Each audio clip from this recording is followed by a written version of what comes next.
Yes. Ok. J'espère qu'on est bien. Voilà. Oui.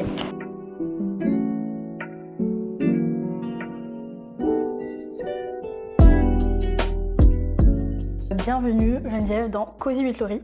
Donc Cozy with Laurie, c'est un podcast où on se pose, on est chill, on est cosy. On est juste là pour avoir une discussion, en vrai de vrai, une discussion, et aborder des thèmes qui vont sûrement te toucher. Voilà. Et si pas toi, peut-être ta voisine. Et si pas ta voisine, peut-être ta copine ou ton amie, je ne sais pas.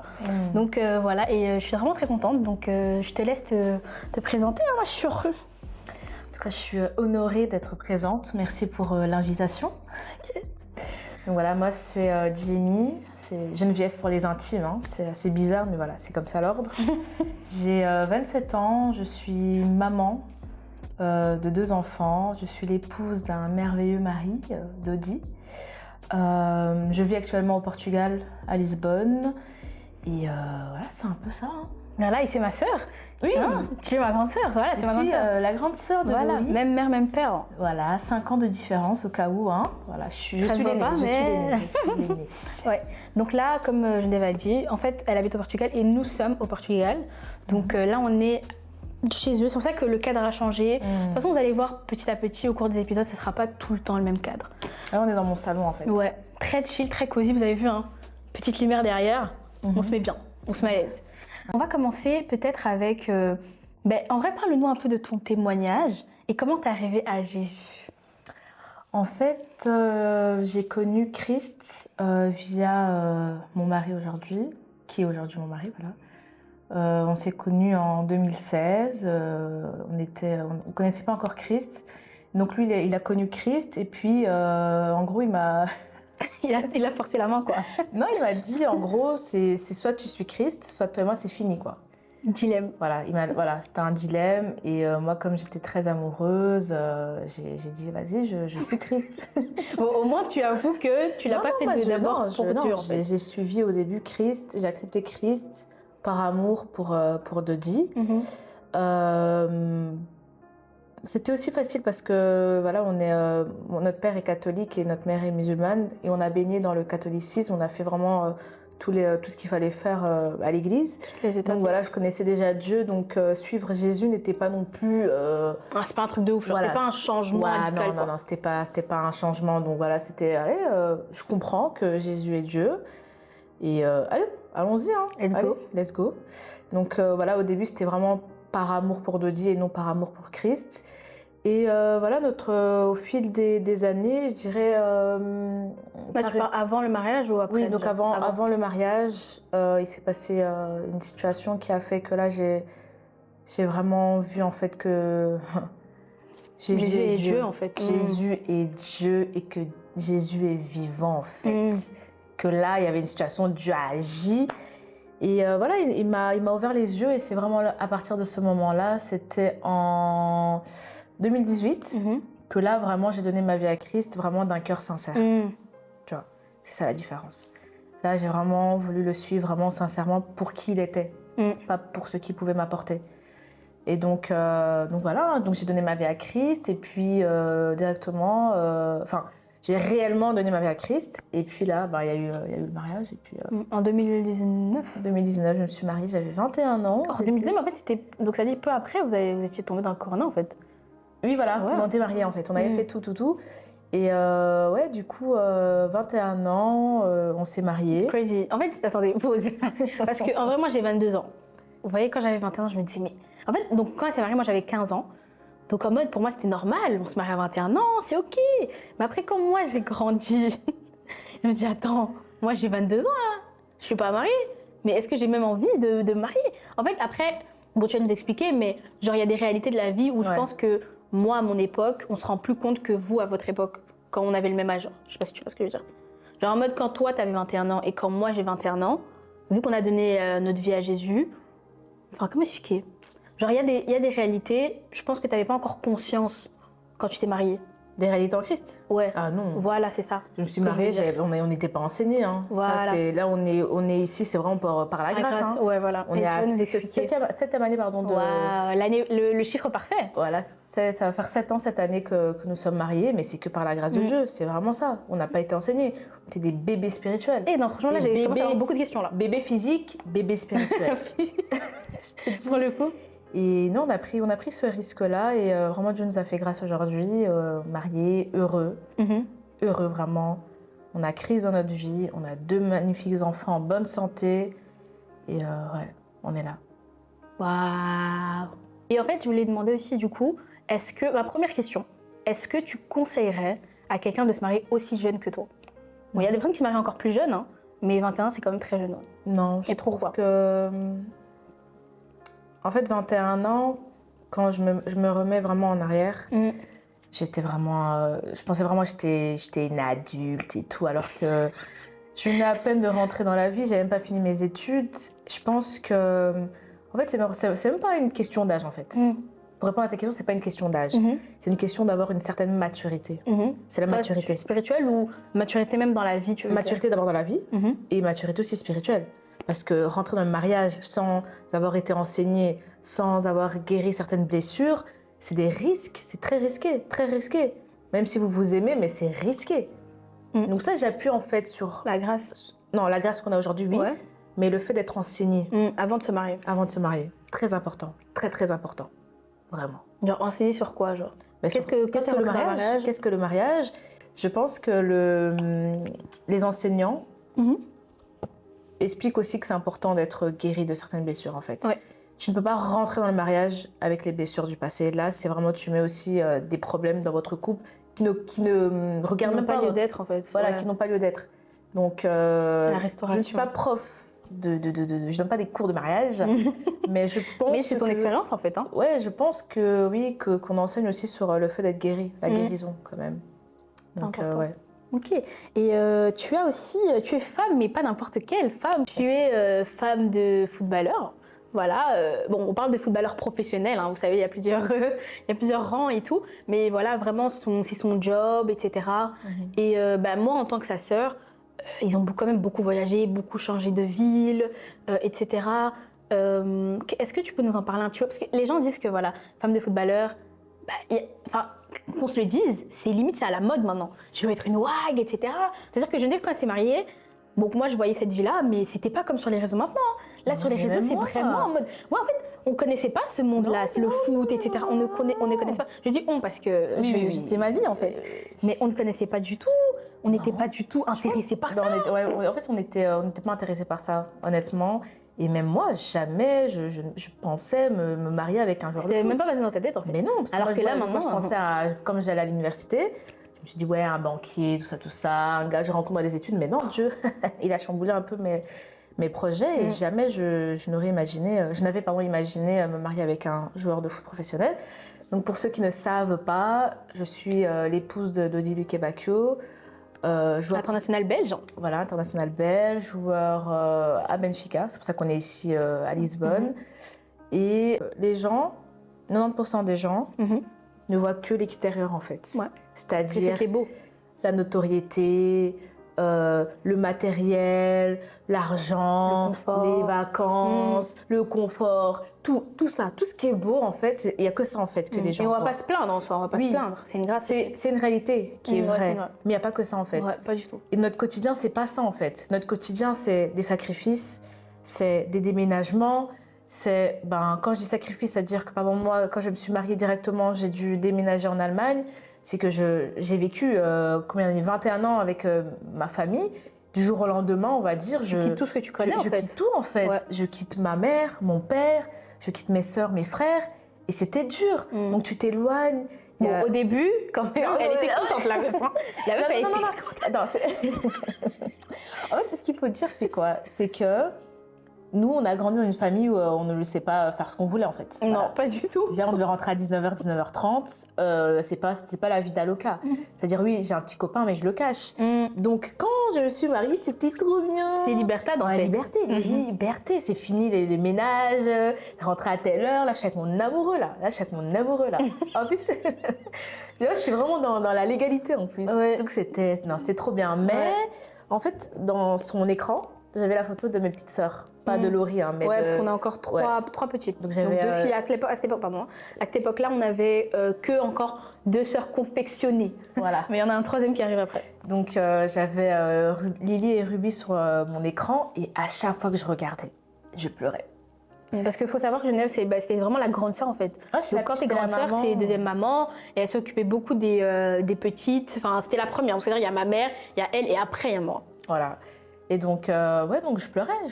Et je devais parler avec maman tous les jours. Ce que tu faisais pas quand t'étais à la maison. Non, et c'est vraiment, c'est quand tu t'éloignes en fait que tu sens vraiment l'importance aussi de la famille. Surtout quand j'ai eu mes enfants, j'ai senti que j'avais vraiment besoin de ma famille. Et non, en fait, c'est beaucoup de sacrifices, au quotidien, hein, beaucoup de support parce que dis-toi que voilà, il y a un match hyper, il faut déjà te préparer. Important déjà. Ouais, voilà, non, mais tu dois te préparer, savoir comment tu vas consoler. En fait, toute ta vie tourne autour de leur carrière. C'est ça. En fait.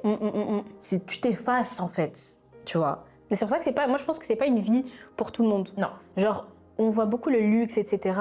Par exemple, moi, je ne sais pas si j'aurais pu vivre ça, tu vois. Genre, si tu me dis, prends l'argent, prends le confort, oui. Mais est-ce que tu prends le reste avec, tu vois? Et ça, bon, quand même, Dieu fait bien les choses dans le sens où tu as un caractère qui fait que tu as pu t'adapter à ça. Ouais. Mais il faut aussi dire que tu quittes ta maison pour aller dans un pays que tu ne connais pas. Et à ce moment-là, c'est pas moi je vais en Espagne ou au Portugal. C'est je vais en Allemagne. Une langue une langue pas très friendly. Non. Et un temps pas très friendly. Ouais. Et à un moment donné, tu es parti dans la campagne. Là-bas, il n'y avait même pas Zara. Est-ce qu'il y avait même Zara? Non, il n'y avait pas... Non, il n'y avait pas Zara. Il n'y avait juste un McDo. Oui, il y avait un McDo, il y avait Vapiano, il y avait H&M, mais il n'y avait pas Zara. Et ouais, non, voilà. Et des déménagements à répétition, même l'inconnu en fait, parce que tu sais pas en fait si tu vas rester, si tu vas partir. Et c'est beaucoup de stress. Bien sûr, je remercie le Seigneur pour tout ce qui nous permet de vivre, mais voilà, il y a cette réalité qui fait aussi que... Je pense que c'est ça aussi qui nous permet de garder les pieds sur terre. Parce qu'on sait pourquoi on se bat aujourd'hui, tu vois. Et on sait que c'est pas facile. Et on sait d'où on vient. Et on sait où on veut aller. C'est ça, en fait, c'est vraiment d'où on vient. Parce que même la plupart des footballeurs, la plupart des jeunes, des hommes, ils viennent pas d'une famille aisée, en fait. Hein. Ils viennent pas du tout d'une famille aisée. Donc oui, l'argent, ça peut monter à la tête. Mais parfois, c'est une grâce d'avoir cet argent que tu n'as jamais eu quand tu étais dans l'enfance, en fait. Et même à travers ça, Geneviève de 10, c'est des personnes qui aident beaucoup leur famille. Tu vois, on n'a pas été... Bon, on n'est pas pauvre à la base, mais on est très modeste. Donc, même moi, j'ai grandi... on va dire, j'ai un peu goûté au luxe, quoi, grâce à Geneviève de 10. Pour moi, c'est vraiment mes deuxièmes parents, quoi.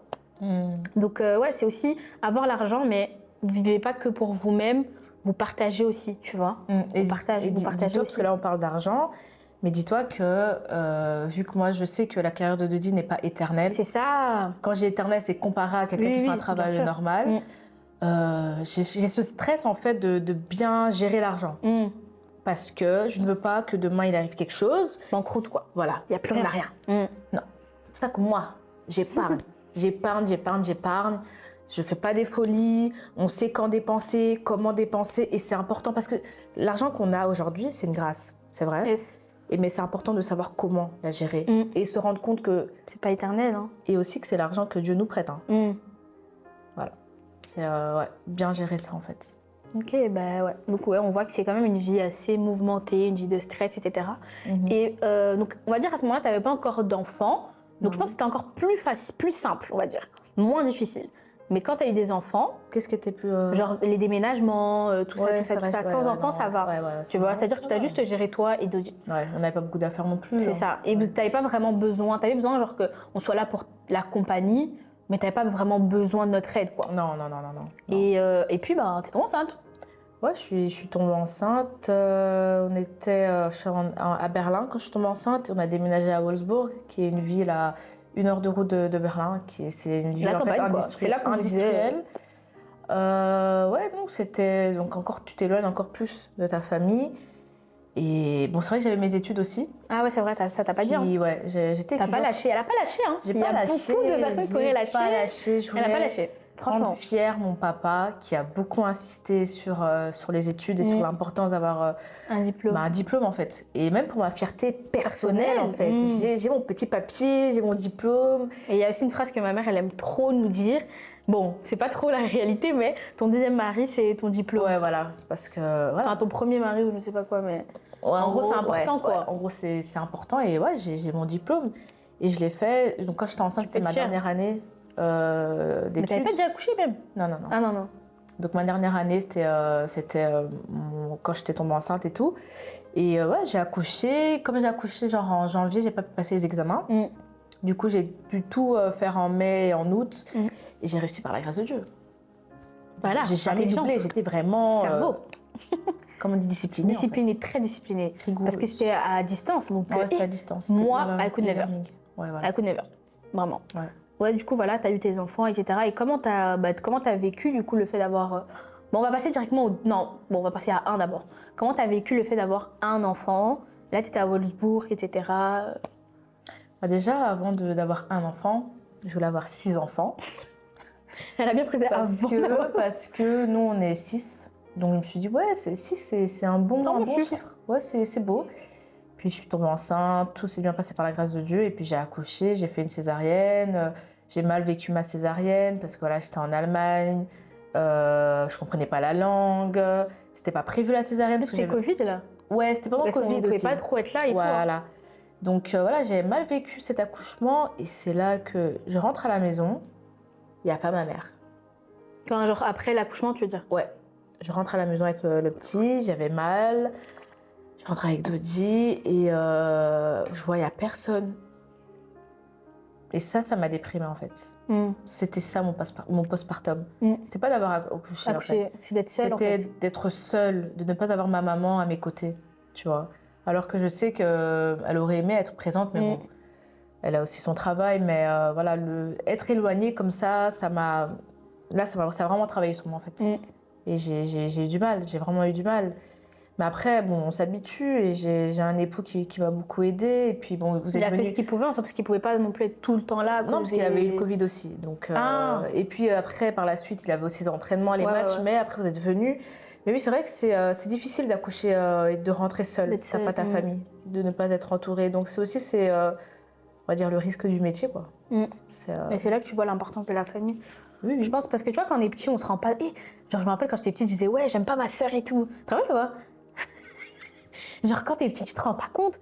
Mais quand tu grandis, tu te rends compte que tes vrais alliés, bon, il y a des familles où c'est compliqué, mais tes vrais alliés, ceux qui seront toujours là pour toi, c'est ta famille. Ouais. Genre, moi, je sais que les seules personnes sur qui vraiment je peux compter, ma mère, ma sœur, ma famille, ma maison, enfin la maison, hein, genre, je sais que je peux vraiment compter sur eux, genre, non, si j'ai un problème, tu vois. Moi, je dis aux gens, ma meilleure amie, mes meilleures amies, c'est ma mère et ma sœur. Tu vois. Même si... Parce qu'elle a beaucoup parlé de ma mère, pas mal de moi. Hein. Non, c'est vraiment des personnes sur qui vraiment je peux compter. Bon, aujourd'hui, j'ai aussi ma belle-mère, mon papa qui m'aide, mais voilà. Et les petits frères aussi de Dodi. Ouais, voilà. Enfin, le foyer, quoi, les maisons, quoi, les maisons. Voilà, j'ai vraiment... Big up, dédicace. Non, on est côté famille, on est bien entourés. Ouais, vraiment. La noce. Et, ouais, vraiment bien entourés. Et du coup, quand tu vois, le fait de vivre tout ça, être mère, là on parle même pas d'être femme de footballeur, tu vois. Juste le fait d'être mère, d'être une femme, de devoir s'occuper de son mari, parce que c'est la Bible nous dit d'être... Attends, non, j'ai trop de questions. Attends, j'ai commencé par quoi là? Non, premièrement, j'ai commencé par le fait d'être soumise, voilà. On va commencer d'abord par ça et après on ira là-bas. Le fait d'être soumise. Moi déjà, j'avais un esprit un peu rebelle. Tu lis dans la Bible, oui, la femme doit être soumise à son homme. Bon, après, il y a une suite, hein. L'homme doit aimer sa femme comme Christ a aimé l'Église. Mais la partie là, tu vois, je me dis, ouais, tu dois être soumise à ton homme. Parce que franchement, Geneviève, ce que j'admire aussi, c'est que vraiment, c'est une femme qui est soumise depuis le début. Hein. Depuis ça, même quand elle était jeune, quand elle était mariée jeune et tout. Mais comment tu fais? Et comment tu as assimilé le fait d'être soumise, genre? Parce qu'il faut aussi un bon cadre, hein, pas n'importe quoi. Que la soumission, dans la société, elle est très traversée. Oui, non, perverti. Traversi. C'est très perverti. Non, tu dis traverti. Ah, je sais pas, bref. Ouais, en gros, Ouais, mais on je n'a pense pas qu'il y a une aussi ce bonne mot, il y a ce mot, oui, définition, c'est perverti. voilà, en gros, on n'a pas Oui, une bonne bien sûr, définition parce que les hommes prennent ça. C'est ça. Ah, tu dois être soumise à la alors, quelle est la réalité derrière ça? En fait, la soumission Dis-nous, ma sœur. biblique, en fait, c'est le fait que la femme se soumette. Donc, volonté de se soumettre à son mari. C'est pas le mari qui soumet la femme, en fait. Et en fait, par la soumission, en fait, j'aime bien exposer genre la soumission et craindre Dieu. La soumission à son mari et craindre Dieu. La soumission, en fait, quand tu te soumets à ton mari, c'est le respect, tu vois. Premièrement. Déjà, c'est un choix, donc tu as fait le choix. Je fais le choix de le respecter. de le respecter. Et par la soumission, donc respecter. En fait, la soumission, c'est dans tous les jours, par les situations. Voilà, je le respecte, je l'écoute et on dialogue. En fait, la soumission, c'est. En fait, tu peux croire que c'est difficile, mais en fait, c'est simple. Et je pense Le que c'est respect parce que que tu t'as aimes envers ton aussi. mari. Quand Oui, tu l'aimes, tu as bah envie de te oui, soumettre. Est-ce que c'est bah naturel, oui. genre, pour toi? Est-ce que tu trouves que c'est naturel ou tu as dû faire des efforts? Tu as dû travailler dessus? J'ai dû travailler parce que c'est vrai que je suis plus calme que toi, mais j'ai des petits côtés rebelles. Ouais, des fois j'aime bien me rebeller, ce qui n'est pas très bien, mais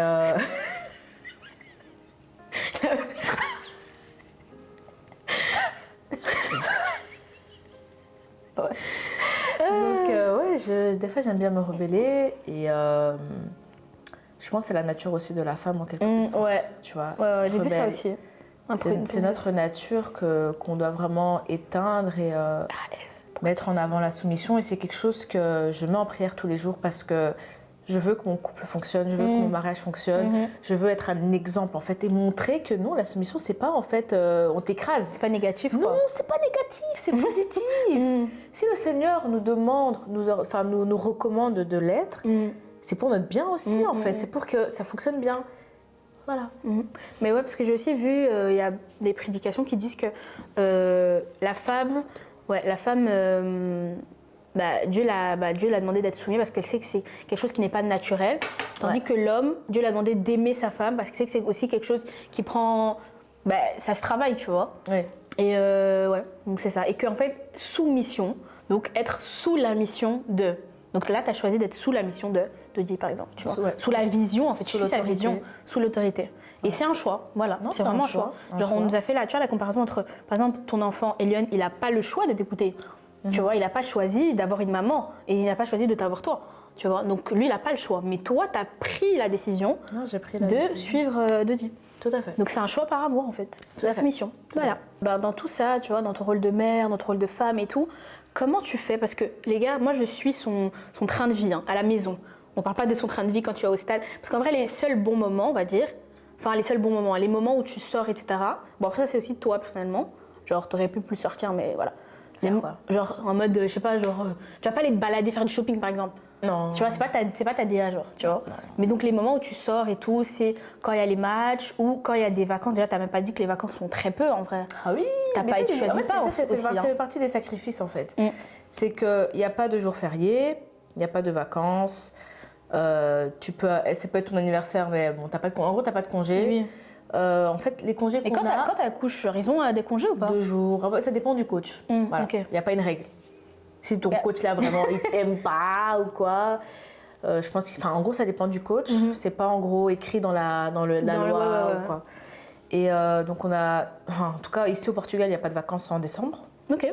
Voilà. Portugal et Angleterre, le reste je sais pas. Portugal, Angleterre il n'y a pas de vacances en décembre. T'as juste un jour, c'est le 25 décembre je pense. Waouh. Voilà.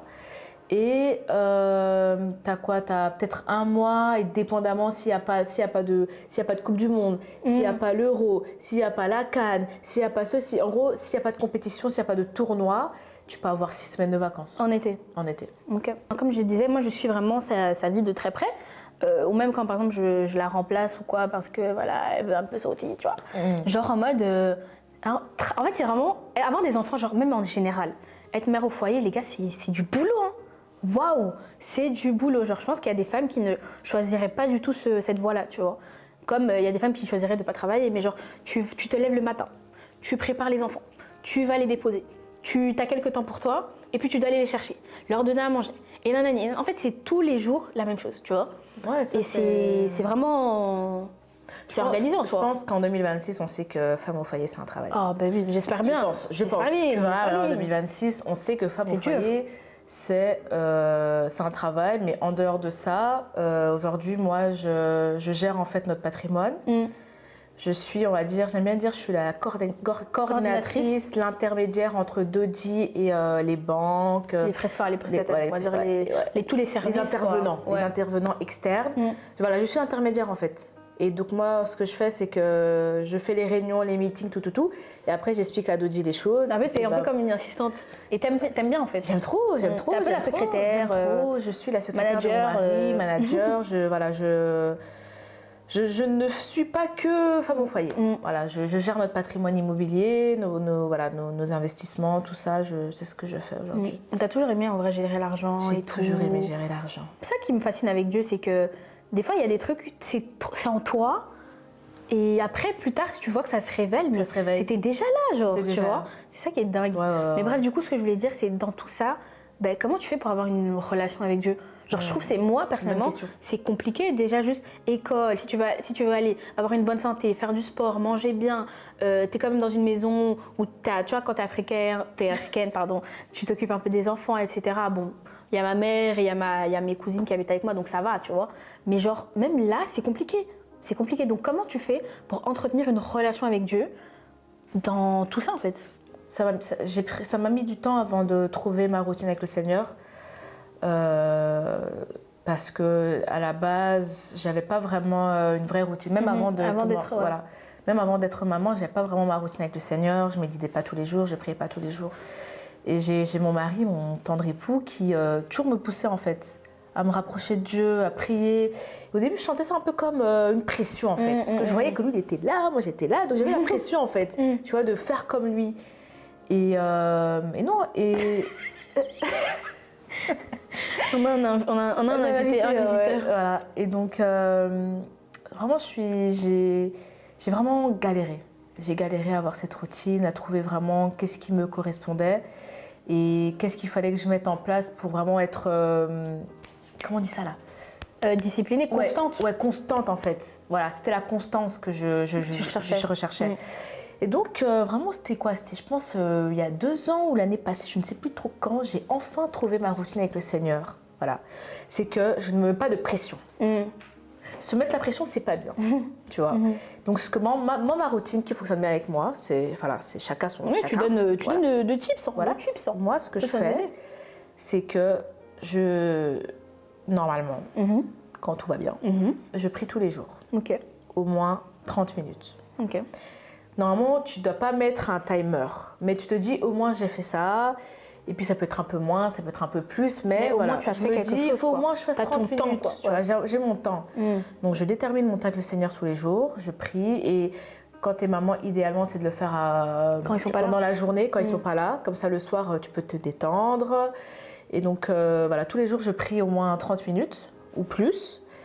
Et je médite. Je médite 2 chapitres. Tous les jours. Tous les jours. Wow. Quand tout va bien. Et du coup, comme tu disais avant, tu n'avais pas cette constance. Est-ce que tu as vu une différence entre avant, quand c'était très irrégulier, et maintenant que c'est régulier, genre dans ta vie? Tu trouves qu'il y a une différence? Je sens en fait que là, je peux vraiment dire que je suis bien. Si tu me poses la question, comment tu vas spirituellement, ça va? Je vais dire oui. Ça va super. Ça va super bien. Super. Je me sens bien spirituellement. J'ai ma relation avec le Seigneur, je sens que je grandis, que j'apprends. Et même dans mon couple, en fait, je sens qu'on a enfin aussi trouvé notre moment à 2 avec le Seigneur, à 3, je dirais, avec le Seigneur. Enfin, tu vois, enfin. Maintenant, on a notre routine, en fait. Et c'est comme ça, en fait, que tu grandis. C'est plus tu es proche du Seigneur, plus tu grandis, plus tu entends sa voix, plus tu es dans l'obéissance, plus il te répond, plus il y a de l'exaucement dans ta vie. C'est comme ça. C'est vrai, hein? Ouais. C'est ça. J'aime bien tes questions. C'est le Saint-Esprit. J'aime bien les questions. C'est le Saint-Esprit, en fait. Tu m'inspires aussi. Non, vraiment, c'est vraiment intéressant. Et aussi, il faut savoir que du coup, vous n'avez pas l'église physique. Ah ouais. Tu vois, il n'y a pas une église à laquelle tu te raccroches. Comment vous faites? Parce qu'on dit que c'est pas bon pour l'homme d'être seul, tu vois. Ouais. Et qu'il y a ce truc de communauté fraternelle qui, on le voit, moi je suis dans une église, c'est hyper important. Ou même, tu vois, avec des frères, même si vous n'êtes pas dans la même église, mais juste le fait d'avoir des frères et des sœurs sur qui tu peux t'appuyer, tu vois. Aujourd'hui, on a plusieurs groupes de partage. On a un groupe tous les dimanches, on prie, on partage ensemble. Là, dans ce groupe, en fait, on est tous mariés. Tous mariés. Mais à la base, c'était vrai que tout le monde n'est pas marié. Tout le monde était... Parce que sinon, ils vont dire ah, donc on va rentrer quoi. Non, c'est pas ça les critères, mais là, je constate en fait qu'on est tous mariés. Donc voilà, on a ce groupe-là. J'ai aussi un groupe avec des sœurs, avec mes copines, Marie et Audrey. Et aujourd'hui, on a rajouté Émeraude. C'est tous les mardis. Et puis Dodi aussi, de son côté, il a ses trucs avec ses collègues de foot, ses collègues. Donc voilà, on essaye ça. Et puis on lit souvent des prédications. Je vous avoue que c'est pas... c'est notre vie. Au début, c'était pas facile. C'est vrai que surtout Dodi, il voulait vraiment avoir son église. Mais aujourd'hui, on fait avec les moyens du bord. Quoi. On fait avec les moyens du bord et on sait que le foot là, c'est pas éternel. Donc quand on va revenir en Belgique, vous aurez une église locale, quoi. Ouais, c'est ça. Ok. Ouais, la communion fraternelle, c'est quelque chose qu'on a découvert vraiment l'importance en fait. On a découvert ça sur le tas et on est très heureux d'avoir des frères et sœurs avec qui partager aujourd'hui. Trop bien. Petite dédicace à Pain Quotidien. Pincotte. Ouais, Purée, j'avais une question là, elle est passée. En vrai, ma question maintenant, ce serait... Ah ouais, voilà, j'en ai deux. Vous voyez, on dit que chaque enfant de Dieu a une mission, tu vois. Il y a des œuvres qui sont déjà rattachées à notre vie. Et le fait d'être une maman, le fait d'être une femme, et d'être sous une mission, sous une vision, est-ce que tu penses que ça t'étouffe et ça t'empêche de toi, en fait, suivre ce que Dieu a prévu pour ta vie? Honnêtement, j'ai pas ce sentiment. Je t'avoue que là, je commence vraiment à comprendre ce que le Seigneur attend de moi, personnellement. Personnellement, individuellement. Ouais, ça je dis ouais. Donc là, je commence à comprendre où le Seigneur veut que j'aille. Là, je commence à comprendre et je vois que non. Que ce soit ma vie de famille, mon mari ou mes enfants ne retardent pas. En fait, le truc, c'est quoi? C'est quelque chose que Dodi m'a fait remarquer en fait. Parce qu'il voyait que justement, je me battais pas spirituellement. Parce que normalement, on est censé combattre ensemble. Et moi, je combattais pas en fait. Et je pense à un moment donné, quand tu es le seul à combattre, c'est difficile en fait. Tu vois, ça devient trop lourd. Et c'est là qu'un jour, il m'a dit, oui, écoute, en fait, c'est pas une excuse en fait. C'est pas parce que voilà, tu as eu des enfants, que tu vas t'occuper de la maison, un exemple, que tu peux pas avoir ta relation avec le Seigneur, tu peux aussi combattre avec moi. Et là, ça m'a fait, je t'avoue, au début, ça m'a un peu piqué en fait, tu vois. Tu vois, quand les vérités là, ça pique. Ouais, ça pique, mais c'est la vérité. Mais c'est la vérité en fait. Donc tu comptes vraiment, tu gardes ton cœur parce que des fois, tu veux répondre parce que tu veux dire aussi que non, mais c'est difficile et tout. Mais non, trouver en fait, des excuses en fait. Tu veux trouver des excuses, c'est pas bien. Tu peux faire, même le minimum, je le faisais pas en fait. Ok. Donc tu vois, donc j'ai commencé à comprendre qu'il fallait aussi qu'il fallait que je me lève, que je me réveille. Et c'est là que j'ai compris qu'en fait, que non, que mes rôles, que mes tâches ne doivent pas empiéter en fait sur ma relation personnelle avec le Seigneur et sur ma destinée. Et sur la vision qu'il a pour toi. Tout à fait. Tout à fait. Ok, intéressant, franchement vraiment intéressant. J'ai l'impression que j'ai posé un petit peu toutes les questions que j'avais.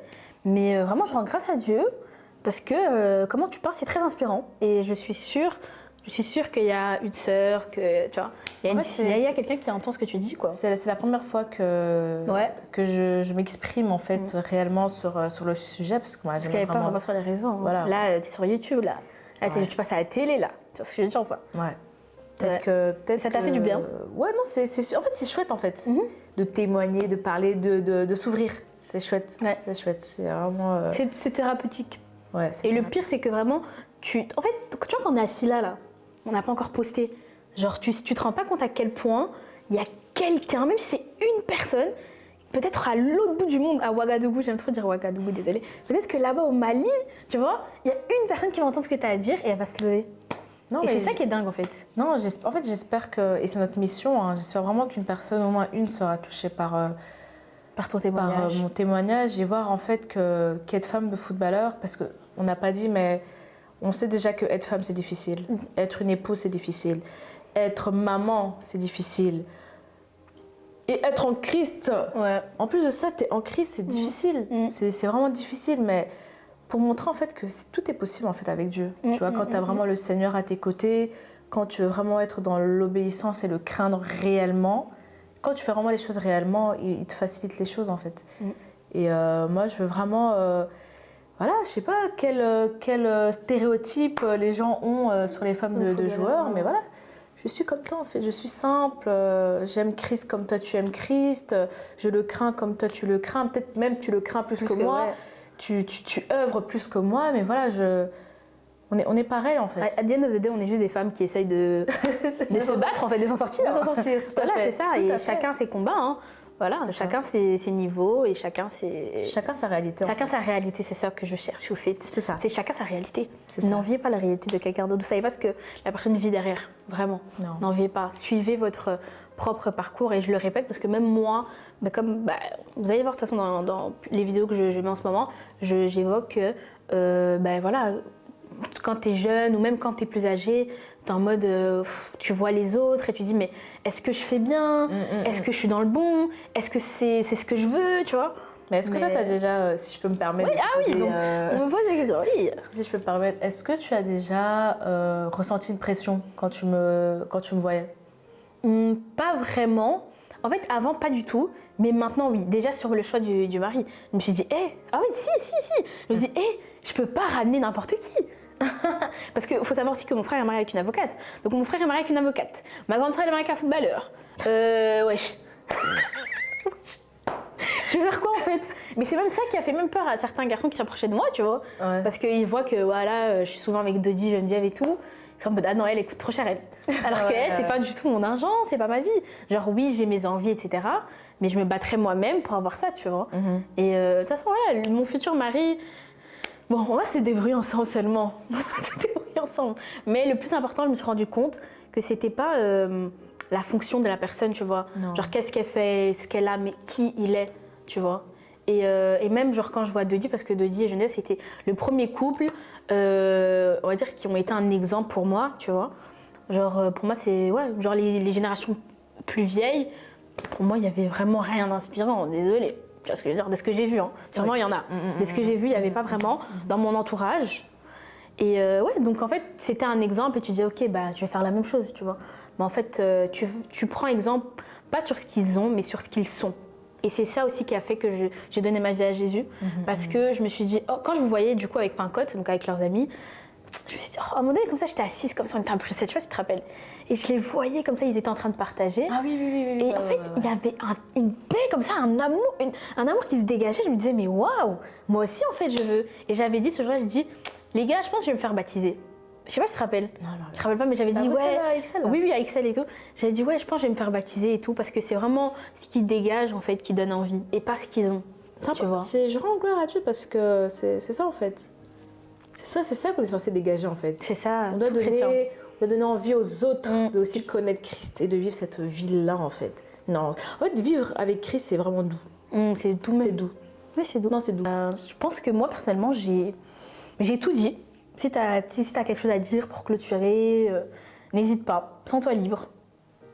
En fait, vu qu'on est là pour témoigner Christ et en fait, comme je disais, j'espère vraiment que vous avez vu en fait la sincérité dans mes yeux, dans ce que je disais en fait, et j'ai vraiment essayé de parler avec mon cœur. Vraiment montrer en fait qui je suis, parce que peut-être qu'il y a des gens ils se disent que en fait, c'est vrai que je montre pas aussi ma vie parce que mon compte il est privé, c'est ça. C'est ça que j'ai dit. Elle pousse pas sa vie. mais même pour l'instant. mais même les gens qui sont abonnés à moi et enfin qu'on suit, enfin vous voyez que je suis simple en fait. Je suis simple. Super simple. Je suis simple, je suis introvertie, je suis simple. Et c'est ce que j'ai envie de transmettre, c'est ce que je voulais transmettre. Donc vraiment, j'espère vraiment que j'ai Ça a été réussi. transmis. Je pense que oui. Je pense que oui. Peut-être si après vous avez des questions et tout, n'hésitez pas. Hein. Peut-être qu'on fera d'autres vidéos, si jamais. Hein. Si jamais vous voulez faire d'autres vidéos, vous demandez. Hein. Elle a plus de vidéos avec Jenny. Hein. Merci beaucoup d'avoir partagé cette vidéo avec moi. Avec plaisir. Et moi-même, tu m'as beaucoup édifié, tu m'as parlé. Ah ouais? Oui, bien sûr. Toi, tu connaissais tout ça? Je connais, mais tu vois, le fait d'entendre ton POV, des fois, c'est autre chose, tu vois. Donc vraiment, je suis très fière de ma grande sœur. Voilà, très fière d'elle et voilà. J'espère que je suis fière de toi. Merci.